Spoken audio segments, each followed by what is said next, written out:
Bismillahirrahmanirrahim. Assalamualaikum warahmatullahi wabarakatuh. Kami dari kelompok 8 dari mata kuliah Kapasitas Selekta akan presentasi tentang sarana prasarana, fasilitas dan lingkungan pendidikan Islam. Baik, yang akan presentasi pertama yang akan dibacakan oleh Mbak Fira Binisa, kepadanya kami persilakan. Baik, dasar pemikiran pendidikan agama. Itu ada yang pertama, satu, modal rohaniah dan mental, yaitu kepercayaan dan ketakwaan kepada Tuhan Yang Maha Esa merupakan tenaga penggerak yang tak ternilai harganya bagi pengisian aspirasi-aspirasi. Dua, pendidikan agama sebagai salah satu aspek dasar pendidikan, yaitu pendidikan agama sebagai salah satu aspek dasar dari pendidikan nasional di Indonesia harus mampu memberikan makna dari hakikat pembangunan nasional. Tiga, pendidikan agama sebagai salah satu komponen watak bangsa Indonesia. Pendidikan agama ini merupakan sebagai salah satu komponen strategis dalam pembinaan watak bangsa Indonesia karena tergolong ke dalam kelompok dasar dari kurikulum pendidikan nasional. Keempat, pendidikan agama sebagai aspek utama tujuan pendidikan nasional, yaitu tujuan pendidikan ini yaitu agama sejalan dengan pendidikan nasional. Maka tugas dan fungsi pendidikan agama yaitu dengan membangun fondasi mental rohaniah yang berfaktor dengan keimanan. Selanjutnya, pelaksanaan pendidikan agama di sekolah dan lingkungan. 1. Lembaga pendidikan formal di sekolah umum dipandang sebagai lembaga enkulturasi generasi penerus bangsa, di mana peranannya dalam pembangunan nasional cukup besar bagi pembinaan karakter bangsa masa depan. Sebagai lembaga enkulturasi, sekolah-sekolah kita ditata dan dibina menjadi cultural homes yang mencerminkan idealitas bangsa, yaitu berwatak dan berkualitas kehidupan yang sosial religius. 2. Pelaksanaan program pendidikan agama perlu diubah dari pendekat PPSI menjadi pendekatan edukatif yang berdimensi transendental sampai mengait dengan permasalahan kehidupan masyarakat yang cenderung mengalami perubahan nilai. Proses pendidikan agama harus didukung oleh situasi dan kondisi kehidupan ketiga lingkungan pendidikan tersebut secara simultan interaktif.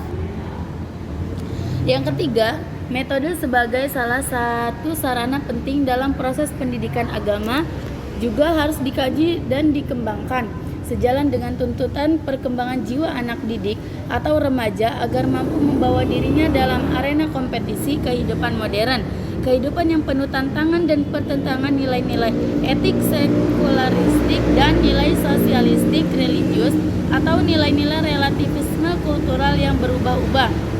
4. Sarana-sarana lainnya yang bersifat fisik seperti fasilitas peribadatan dan buku-buku bacaan yang bernilai moral religius dan memotivasi perilaku susila atau sopan santun sosial dan nasional, sarana yang mendorong terciptanya kemampuan kreatif dalam berilmu pengetahuan.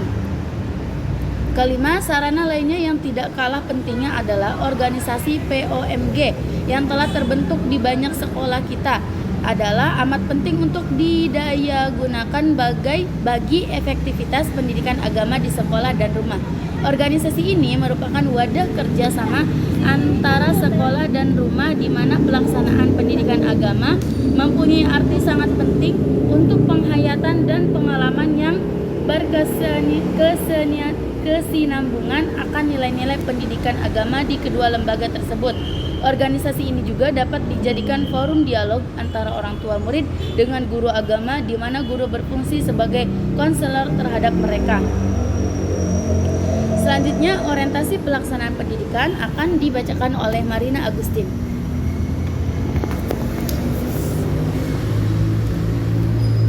Orientasi pelaksanaan pendidikan agama. Tujuan pendidikan nasional Indonesia adalah meningkatkan kualitas manusia Indonesia, yaitu manusia yang beriman dan bertakwa terhadap Tuhan Yang Maha Esa, berbudi pekerti luhur, berkepribadian, berdisiplin, bekerja keras, bertanggung jawab, mandiri, cerdas dan terampil, serta sehat jasmani dan rohani. memperdalam rasa cinta tanah air, mempertebal semangat kebangsaan dan rasa kesetiakawanan sosial. Posisi pendidikan agama sebagai proses budaya untuk meningkatkan harkat dan martabat, serta kualitas hidup manusia berlangsung secara integralistik berdasarkan bidang-bidang studi lainnya. Sehingga seluruh proses pendidikan di sekolah itu berlangsung secara terpadu sebagai satu sistem yang bulat. Untuk mencapai tujuan yang harus dilakukan sebagai berikut. Yang pertama, diperlukan kerjasama antar guru, terbentuknya satu tekad dan selangkah. Yang kedua, materi pendidikan agama perlu dikaji ulang untuk disesuaikan dengan tujuan tersebut. Yang ketiga, menggunakan metode yang tepat di samping daya tangkap dan tangkap murid dengan memperhitungkan masa peka dan tingkat hidup kejiwaannya. Yang keempat, pelaksanaan pendidikan agama dan penggunaan metode perlu disediakan fasilitas yang lengkap. Yang kelima, fasilitas peraturan perundangan sampai dengan fasilitas yang bersifat fisik seperti buku-buku pelajaran beserta penunjangnya. Yang terakhir, lingkungan sosial dan keluarga perlu diciptakan sedemikian rupa sehingga kondusif terhadap program pendidikan agama di sekolah. Program-program pendidikan agama di sekolah pun harus akrab dengan lingkungannya. Terus ada program prioritas pendidikan agama. Program pendidikan agama adalah meningkatkan kualitas manusia Indonesia menuju aspek-aspek rohaniah dan jasmaniah, mental spiritual, sehingga mampu mendorong pengembangan kepribadian yang utuh, dinamis, dan moralis.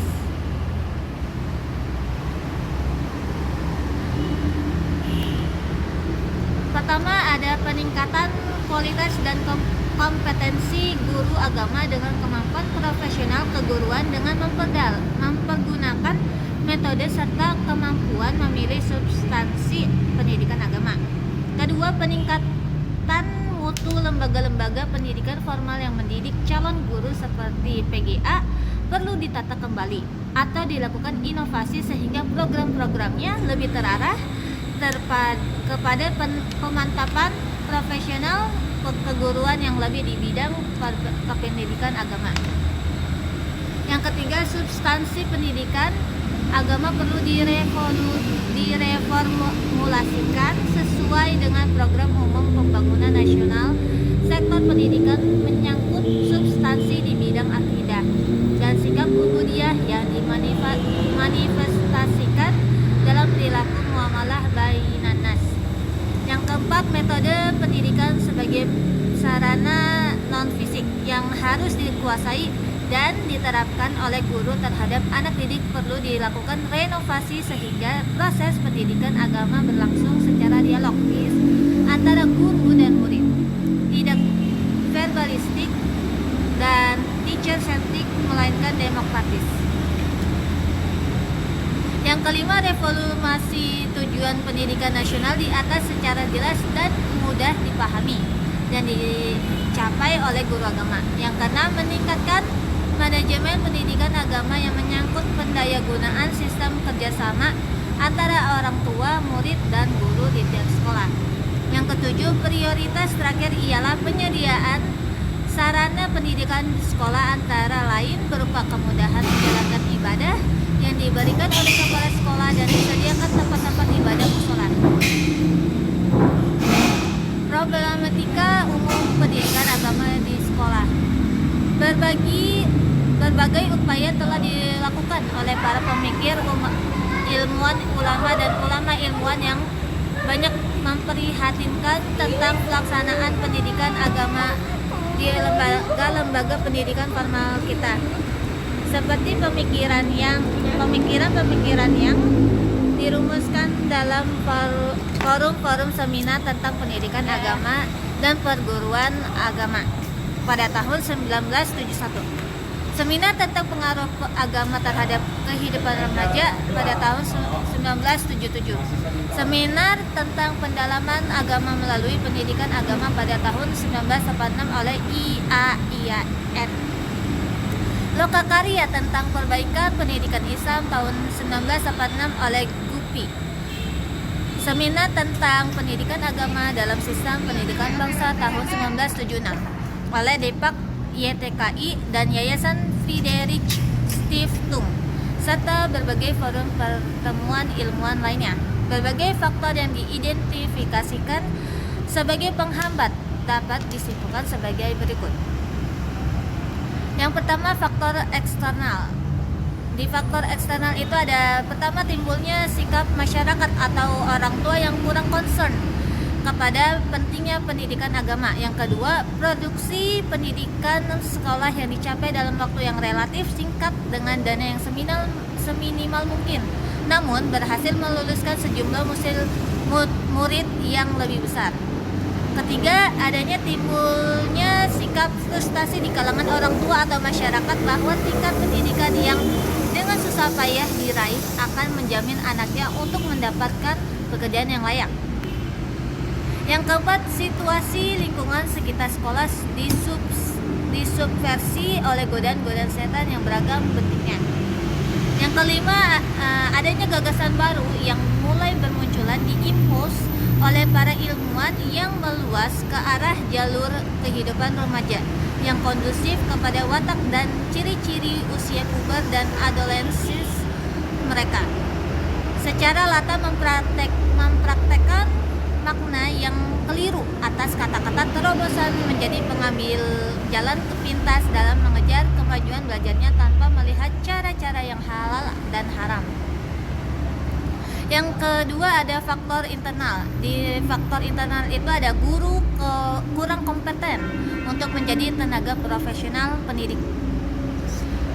Yang kedua, ada penyalahgunaan manajemen, penempatan yang mengalihkan tugas guru agama ke bagian non-guru. Yang ketiga, ada pendekatan metodologis, guru masih terpaku kepada orientasi tradisionalistis sehingga tidak mampu menarik minat murid kepada pelajaran agama. Yang keempat, kurangnya waktu persiapan guru agama dalam mengajar karena disibukkan oleh usaha non-guru.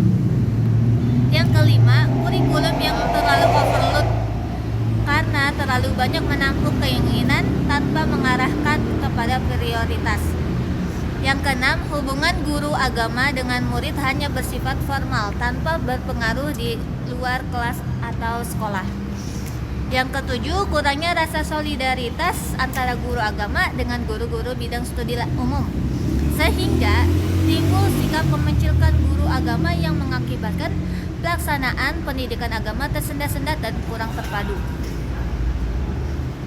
Yang kedelapan, petugas supervisi atau pengawas tak berfungsi sesuai harapan karena terdiri petugas yang non-profesional. Yang kesembilan, pemerataan memperoleh pendidikan bagi seluruh lapisan masyarakat meski masih perlu diintensifkan lagi melalui pendekatan integralistik dan yang lebih menekankan pada kualitas daripada kuantitas. Ke-10, belum mantapnya landasan perundangan yang menjadi dasar berpijaknya pengelolaan pendidikan agama dalam sistem pendidikan nasional, termasuk pengelolaan lembaga-lembaga pendidikan Islam. Dan yang terakhir, adanya problema kependidikan yang berkembang di lingkungan lembaga-lembaga pendidikan Islam seperti pondok-pondok pesantren dan madrasah dalam segala jenisnya.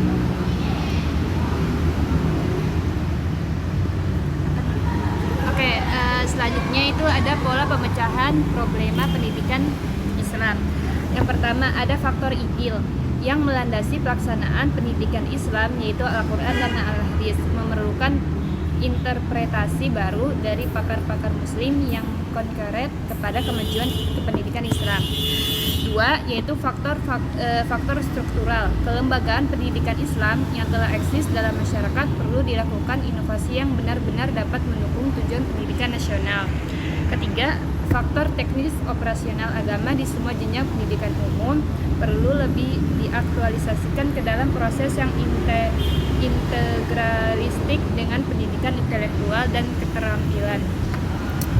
Oke, selanjutnya terima kasih kepada kita semua yang sudah presentasi hari ini. Kurang lebihnya mohon maaf. Wassalamualaikum warahmatullahi wabarakatuh.